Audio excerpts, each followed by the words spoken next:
더 기쁜 설교, 오늘은 요한계시록 5장 1절로부터 14절까지 말씀으로 크게 우는 자라는 제목으로 말씀을 나누겠습니다.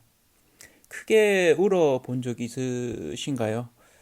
드라마를 보다가 눈물을 흘리는 정도 말고 부모님이 돌아가셔서 그렇게 크게 우는 그런 일들을 보기도 하죠. 장례식장이나 혹은 추모공원이죠. 이렇게 영락공원에 갔을 때 또 그런 통곡하면서 우는 부분들을 보게 됩니다. 부모님이 돌아가시면 왜 그렇게 크게 울까요? 다시 못 봐서 그럴 겁니다. 그동안 잘못했던 것들 또 잘해드리지 못했던 것들이 생각나고 미안하고 죄송해서 진작에 잘할 걸 하는 그런 마음들로 그렇게 울지 않을까 생각해 볼 수 있습니다.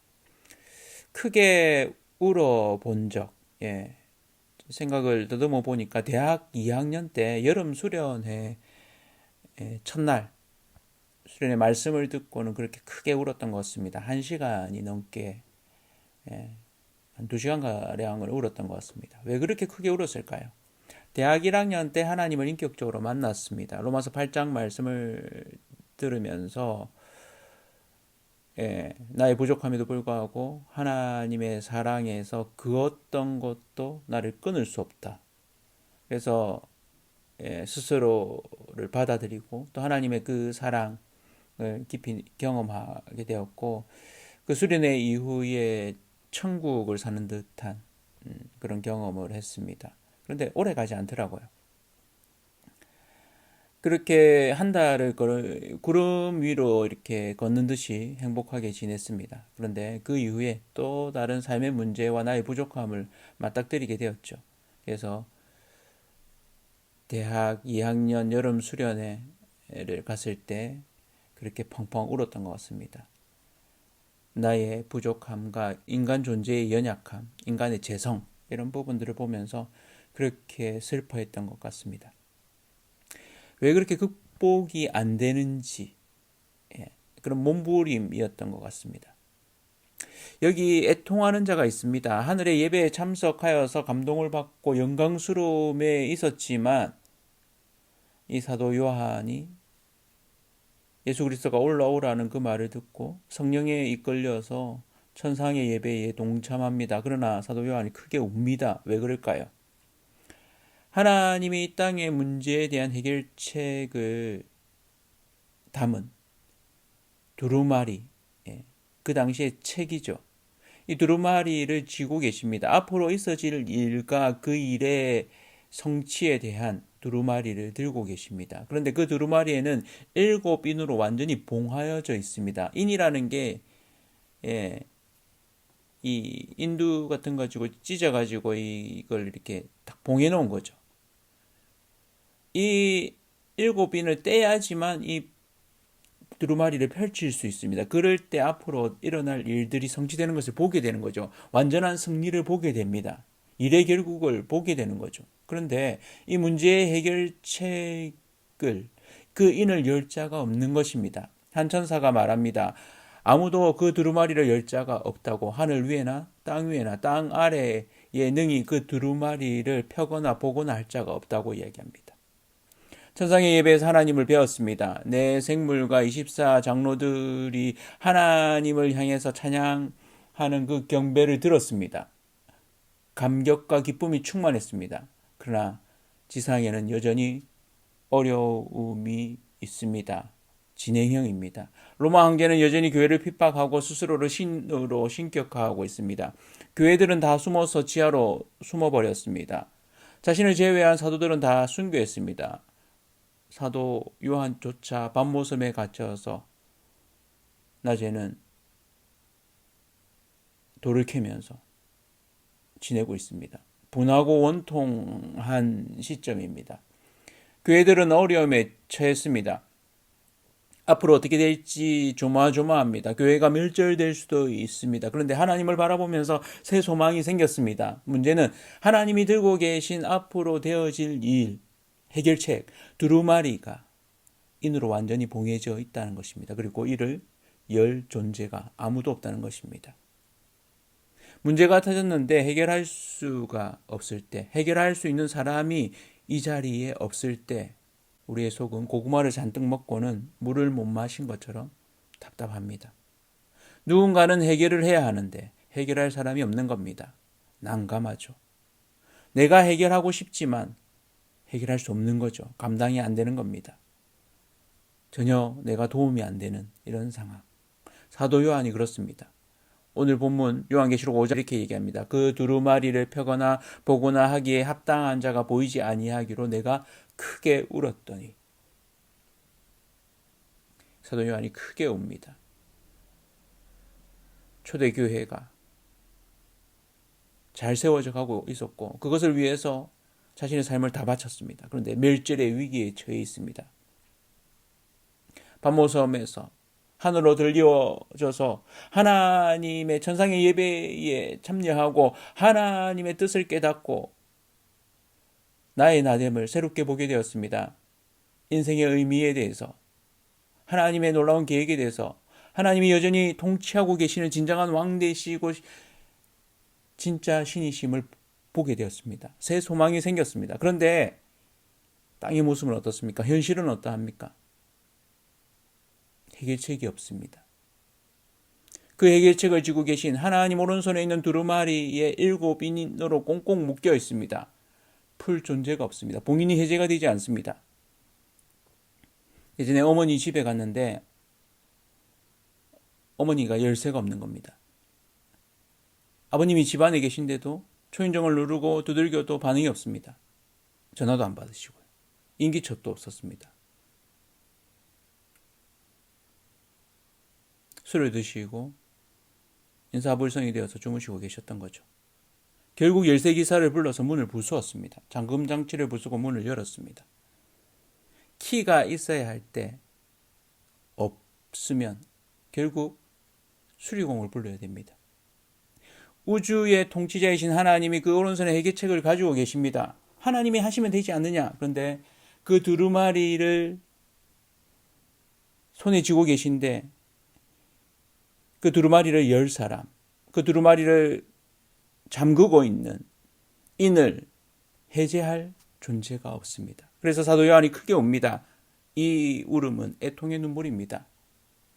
시절의 아픔에 대한, 인간 존재의 한계에 대한 애통의 눈물입니다. 해결책이 없는 시대를 살아가는 자의 슬픔입니다.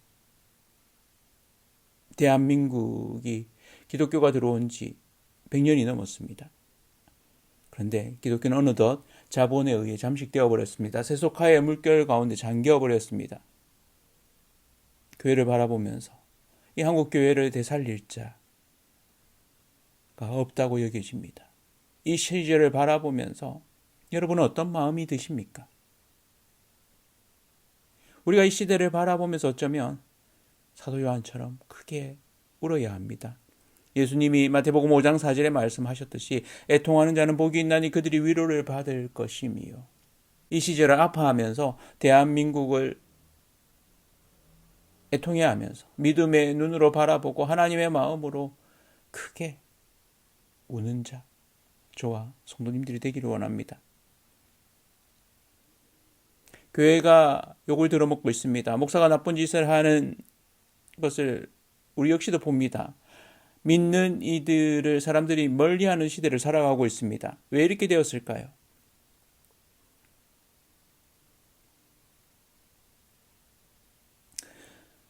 그럼에도 불구하고 곳곳에 숨어있는 믿음의 사람들, 오바댜와 같은 이들이 있습니다. 구약 성경, 엘리야가 북이스라엘에서 850대 1로 발과 아세라의 그 선지자들과 싸우고 대결해서 이길 때, 그 대결을 할 때 하나님의 선지자들을 숨겨주던 이가 있었습니다. 열왕기상 18장 3절 4절인데요. 아합이 왕궁 맡은 자 오바댜를 불렀으니, 이 오바댜는 여호와를 지극히 경외하는 자라. 이세벨이 여호와의 선지자들을 멸할 때에 오바댜가 선지자 100명을 가지고 50명씩 굴에 숨기고 떡과 물을 먹였더라.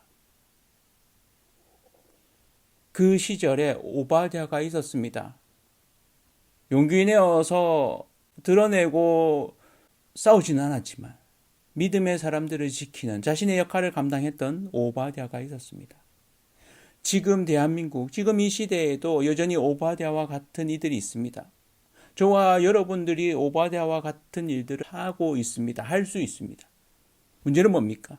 해결책이 안 보인다는 것이죠. 그래서 사도 요한이 펑펑 웁니다. 애통해야 합니다. 하나님 어떻게 해야 됩니까? 천상의 예배를 보던 그 영광스러움은 온데간데 없고 해결책이 없는 것으로 인해서 크게 통곡합니다. 아파합니다. 애통합니다. 그런데 하나님이 그것을 그대로 두시지 않습니다. 24 장로 중 하나가 나와서 말합니다. 여기 인을 떼실 분이 있습니다. 라고.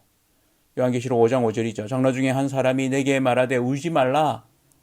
유대지파의 사자 다윗의 뿌리가 이겼으니 그 두루마리와 그 7인을 떼시리라 하더라.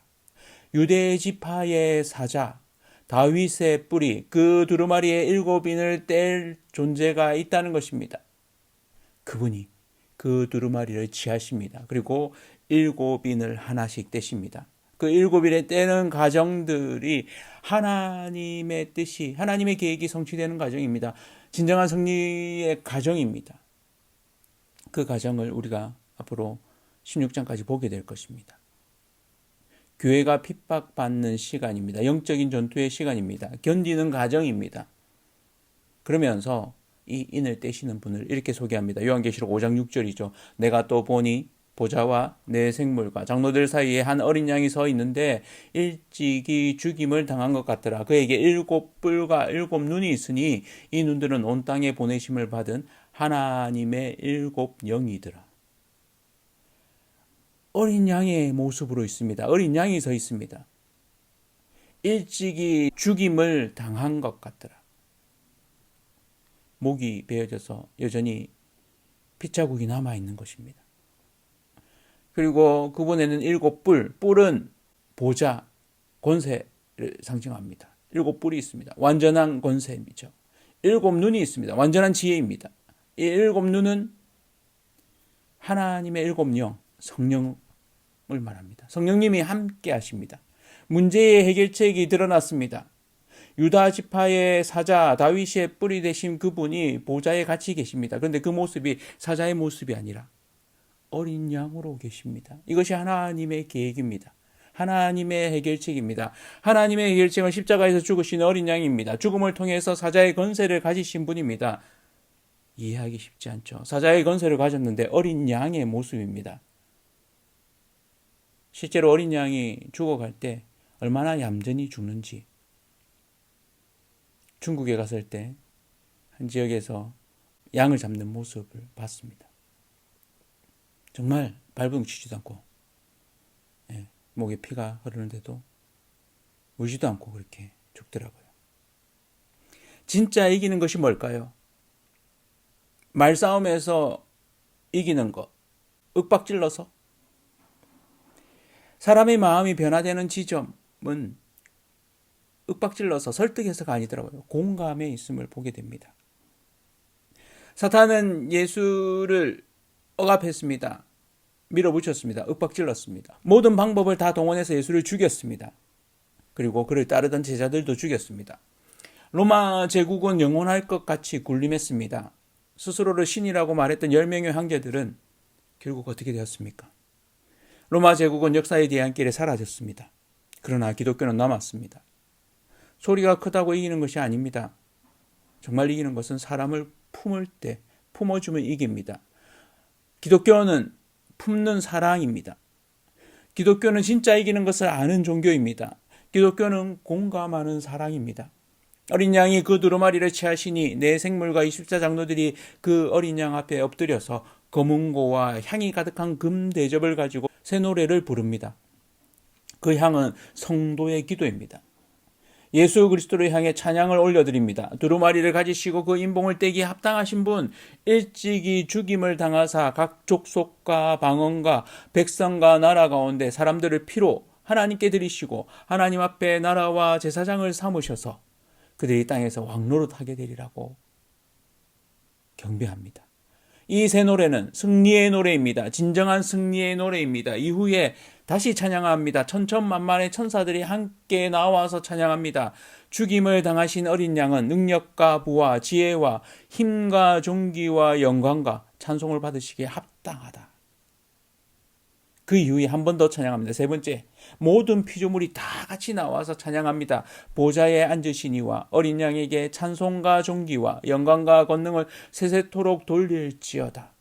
모든 영광을 하나님과 예수 그리스도께 돌립니다. 그렇게 영광을 돌리는데 하늘 위에와 땅 위와 땅 아래와 바다 위의 피조물이 다 함께 찬양합니다. 얼마나 놀랍습니까? 이 찬양을 드리는 이는 결국 교회입니다. 우리들입니다. 결국 하나님 앞에 살아남은 자들입니다. 여기에 놀라운 한 가지가 있습니다. 새 노래를 부를 때에 합쳐지는 것, 그것은 다름 아닌 성도의 기도였습니다. 향으로 올려지는 것, 이 승리의 노래를 부를 수 있게 하는 것.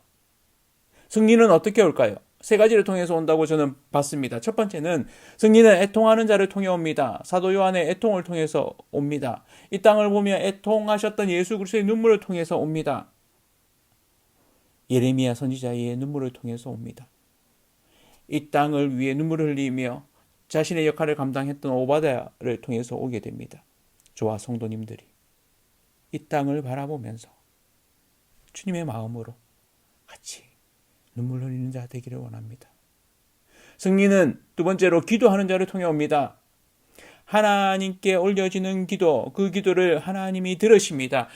이스라엘이 애국 가운데 있을 때 그 고통에 대해서 하소연하며 하나님께 기도합니다. 하나님이 들으십니다. 사사시대의 가나안 땅에서 그들이 당하는 그 고통을 하나님이 들으시고 사사를 보내주셨습니다. 그들이 왕을 요구할 때 하나님이 들으시고 왕을 보내주셨죠. 이 세상 영원할 것 같고 돈이면 다 될 것 같고 세상에 건세와 인기가 있으면 행복할 것 같은 이 세상, 그러나 진정한 승리는 그러한 것들로 오지 않는다는 것입니다. 진정한 승리는 기도를 통해서 옵니다. 기도하는 자를 통해 옵니다. 하나님께 기도를 올려드리는 자, 그 기도를 향으로 받으시고 그 기도를 이루실 하나님께 기도하는 저와 성도님들 되시기를 축복합니다. 승리는 세 번째로 십자가를 자랑하는 자를 통해 옵니다. 어린 양의 보혈로 사람들을 그 죄에서 구원하시고 그 피로 사셔서 죄의 노예의 신분에서 벗어나게 하셨습니다. 하나님은 어린 양 대신 예수 그리스도, 그분의 십자가를 통해서 이 땅에 승리가 오도록 하였습니다. 자유를 주셨습니다. 참된 자유, 참된 사랑을 이루셨습니다. 그로 말미암아서 사자의 권세가 폭력으로 이루어지는 것이 아니라 희생으로, 섬김으로, 사랑으로 이루어진다는 것을 보여주셨습니다. 우리 역시도 마찬가지입니다. 진짜 이기는 것은 십자가에 있습니다. 우리가 할 수 있는 것이 아니라는 거죠. 십자가를 자랑하는 것은 내가 아무것도 할 수 없다는 것, 하나님이 하셔야 되고 예수 그리스도가 이미 하셨다는 것, 결국 내가 감당해야 되는 것은 내 욕심, 내 탐욕, 내 모든 것, 내 계획을 내려놓는 십자가에 있습니다. 진정한 승리가 오게 됩니다. 그러한 승리를 경험하는, 이뤄가는 저와 온 성도님들 다 되시기를 축원합니다.